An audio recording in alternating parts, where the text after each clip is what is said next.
Queridos filhos, amado povo de Deus, nós estamos neste tempo pascal, ainda no terceiro domingo da Páscoa, e o Evangelho fala da terceira aparição de Jesus aos apóstolos, a terceira. E como se dá esta aparição? Lembre-se, no domingo da Páscoa, Jesus apareceu no primeiro dia da semana. Depois, no segundo domingo da Páscoa, no segundo domingo da semana, no primeiro domingo da semana, domingo. O objetivo era nos enfatizar que a experiência do ressuscitado se faz na comunidade, na missa, na celebração do pão. Esse era o objetivo muito claro.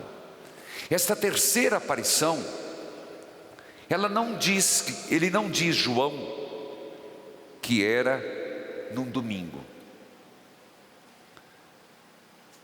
Porque o objetivo é outro. A catequese que João quer nos dar é outra. Jesus aparece aos discípulos à beira do mar de Tiberíades, no mar da Galileia. E ele diz: a aparição foi assim.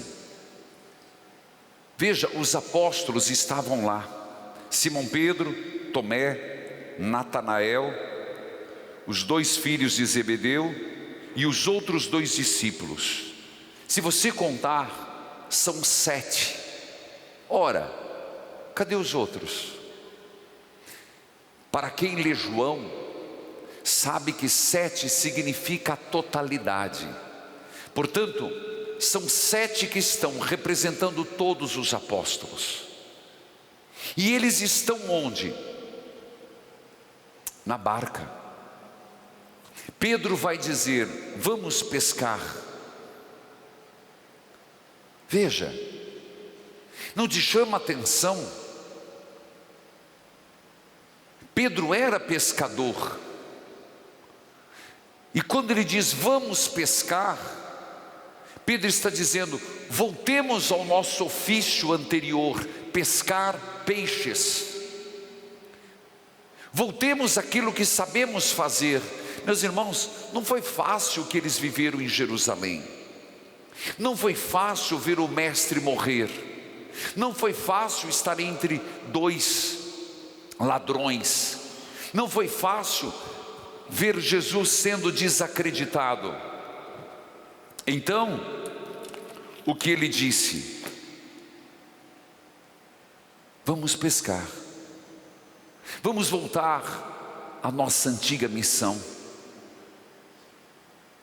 Impressionante é perceber que Pedro a vida toda pescou e sustentou sua família, casado. Sustentou, depois não se sabe o que aconteceu com a esposa, mas ele criou até um grupo. Alguns dizem, várias pessoas faziam parte deste grupo de pescadores, como se fosse uma cooperativa. Mas eles não pescaram nada à noite. Nada. Isso é muito significativo. Às vezes, nós começamos a caminhada com Jesus Cristo, nós começamos a caminhada do discipulado, nós renunciamos às redes que estavam rasgadas e sujas, porque esta foi a primeira pesca milagrosa. Se você lembrar um pouquinho, o chamado do apóstolo também foi no mar da Galileia. E quando Jesus chegou, estava com as redes rasgadas. E venham ser pescadores de homens. Lembra-se disso? Às vezes eu e você começamos um processo bonito na igreja. Na primeira dificuldade, catequista, na primeira dificuldade, ministro da Eucaristia, na primeira dificuldade, um seminarista, uma que vai para a vida religiosa, volta atrás. Na primeira dificuldade que alguém encontra, às vezes um dissabor com o pai, larga tudo, volta ao antigo ofício, volta ao homem velho que somos. A primeira leitura vai falar disso, mas lá os apóstolos agem diferente, falaremos depois. Mas veja, aqui vamos pescar, e foram, mas não pescaram nada, porque não estavam na missão, abandonaram o Senhor, literalmente. Foi quando, em meio a tudo aquilo, Jesus aparece. Impressionante que essa é uma verdade. Não é que Jesus voltou para o Pai e nos abandonou, Ele apenas mudou a forma da presença, Ele apenas mudou o jeito de estar presente na vida deles e na nossa vida. Isso João também quer nos lembrar. Moços, vocês têm alguma coisa de comer? Não. Quando ele diz não, quer dizer, agora não sei mais o que fazer da minha vida. Antes era pescador de peixe, agora nem isso. Mostra esses apóstolos que precisam ser reconfirmados. Como eu e você precisamos muitas vezes retomar nossa caminhada da igreja. Volta para a igreja, volta para a tua pastoral, volta para as missas, volta para a vida sacramental. Não. Foi quando Jesus disse: lançai a rede à direita da barca e achareis. Ao mando do Senhor tudo muda. Quando nós tomamos atitudes baseada, confirmada na palavra do Senhor, a vida é um milagre. Quando nós fazemos algo além de nossas forças, por obediência a Deus, acredite, é diferente. Eles lançaram as redes, mas a probabilidade era grande, não ia dar certo. Por quê, padre? Porque o bom pescador sabe que as grandes pescas se faz à noite, e à noite não pescaram nada, é de dia. A probabilidade de ter peixe era muito pequena.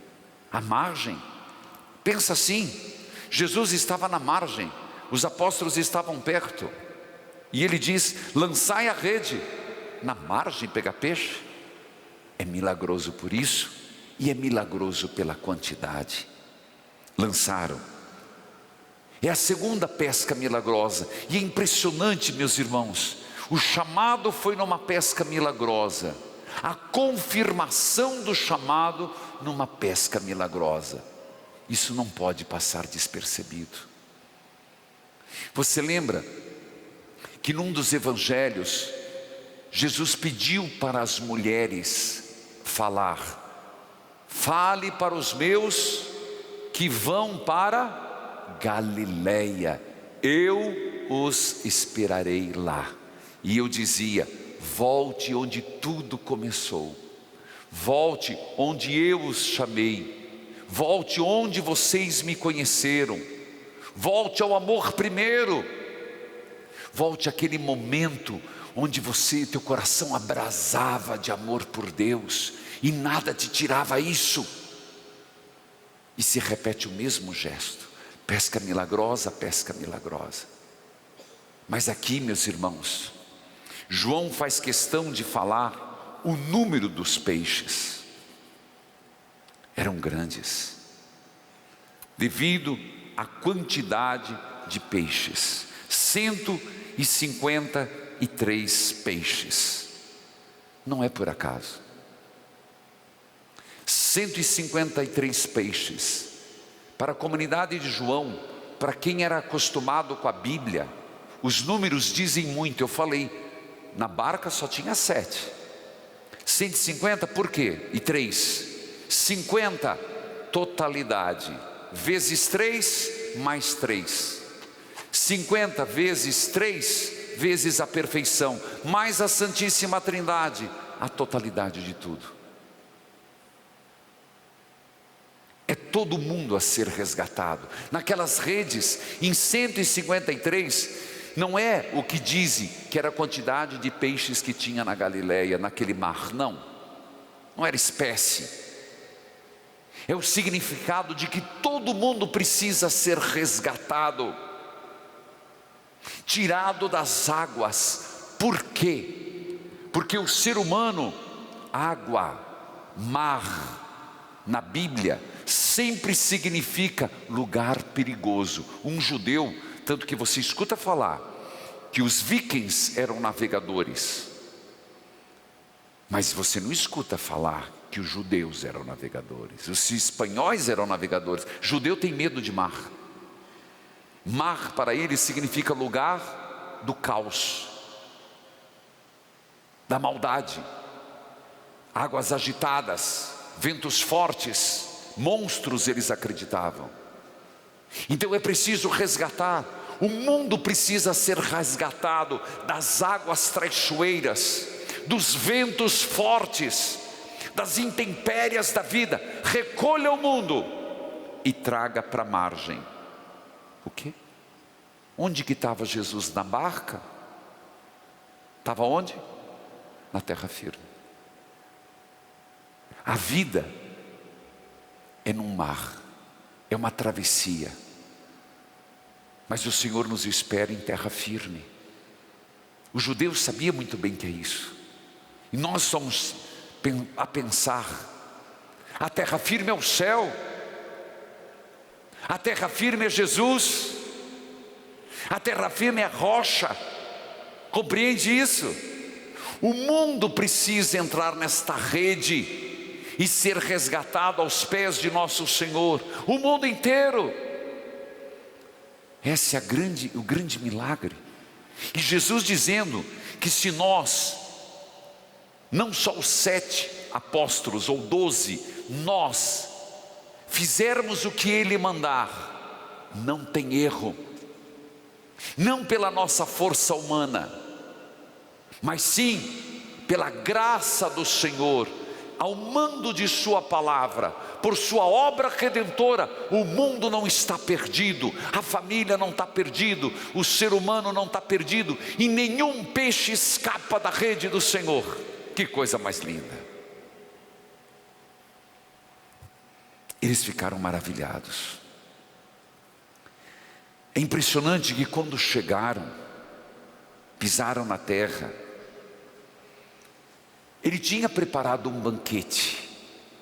E João está nos lembrando que o encontro com Deus é um banquete, e não é um banquete.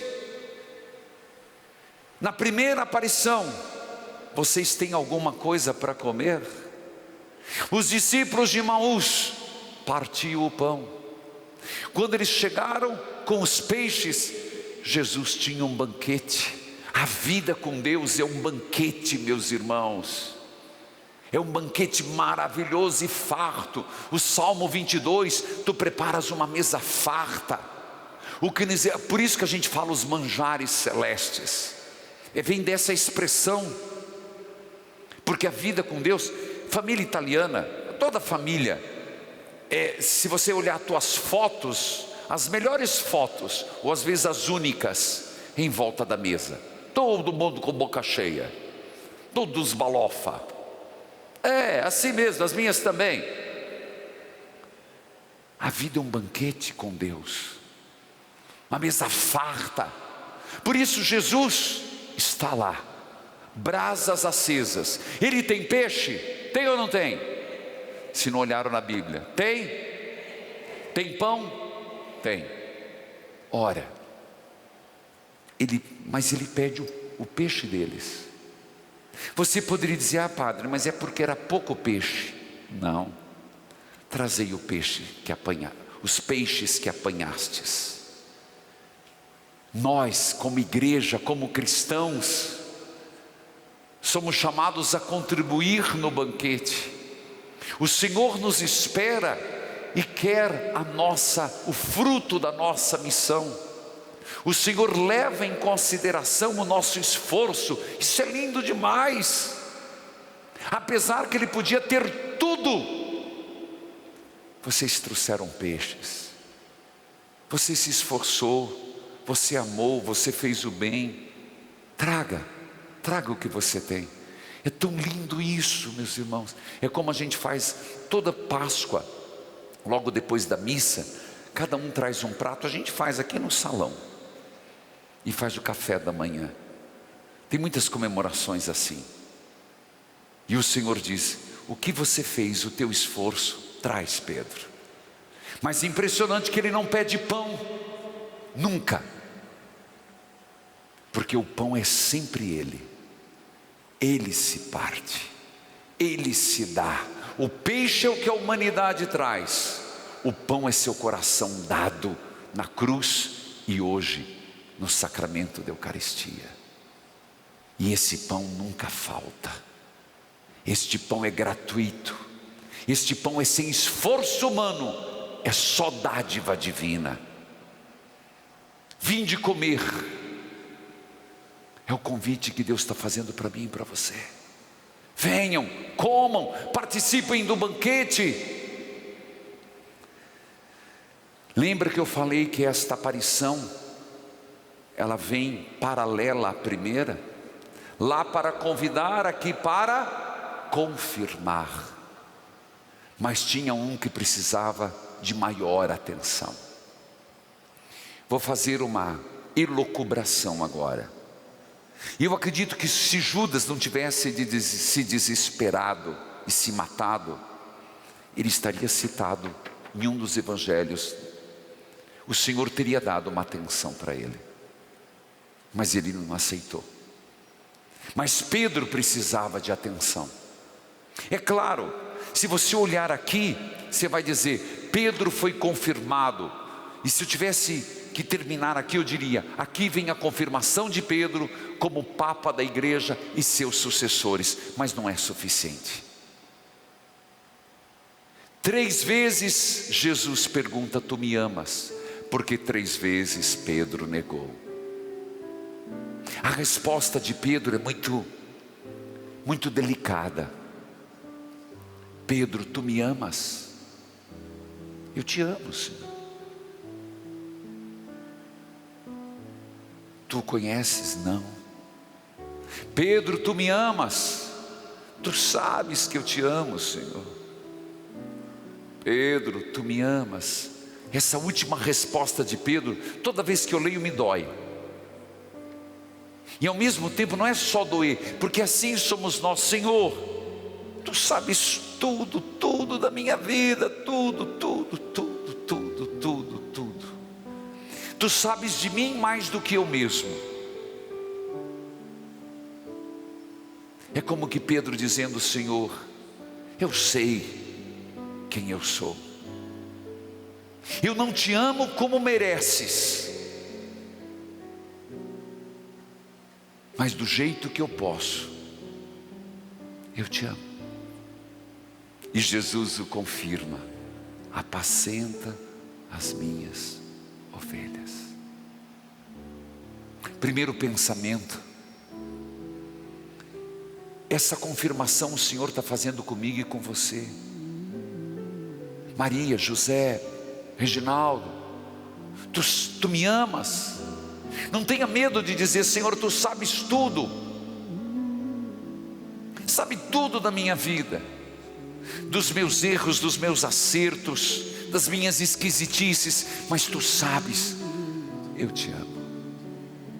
Mas quando a gente pensa: apacenta as minhas ovelhas, não é só você vai se tornar Papa. Apacenta as ovelhas. Então o que o Senhor está pedindo para Pedro? Para ser pastor. E como Jesus foi o verdadeiro pastor? Grava isso, preste atenção. Eu sou o verdadeiro pastor porque dou a vida às minhas ovelhas.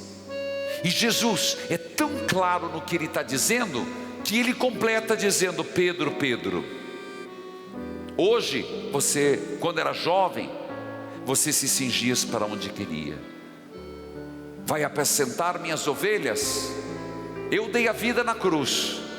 Presta atenção agora, se o sacristão tivesse aqui. Estenderás as tuas mãos e outro te cingirás. Estenderás as mãos, olha meu gesto, e alguém vai te pôr um grilhão. Te cingirás, a gente pensa aqui, não, prender com cordas. Estender a mão, mão estendida na cruz. Entendeu porque está falando que Pedro será morto de cabeça para baixo? Eu dei a vida, você também vai dar. Vão te amarrar como me amarraram, e estenderás as mãos na cruz como foi comigo. Está disposto? Vem, segue-me. Mas de onde o senhor tirou isso? Porque João diz: significando com que morte iria glorificar Pedro. Cingir com corda, puxar e estender a mão. Queres isso, Pedro? Quero. Segue. Filhos queridos, a terceira aparição é uma confirmação da fé, para que eu e você, não importa como Pedro que fizemos, confirmemos nossa fé. Para que eu e você lembremos, não vale a pena voltar a ser o homem velho, na linguagem paulina, aos velhos hábitos, aos velhos costumes. Não desanime diante da dificuldade. Não queira voltar à sua, como Pedro, à sua antiga profissão. Escute a voz do Senhor. E como missão na igreja, trazer a humanidade toda do mar para a terra firme, onde está o Senhor. Ali estão os elementos da missa de hoje. Cada um pegue um, reflita e leve para a semana meditando.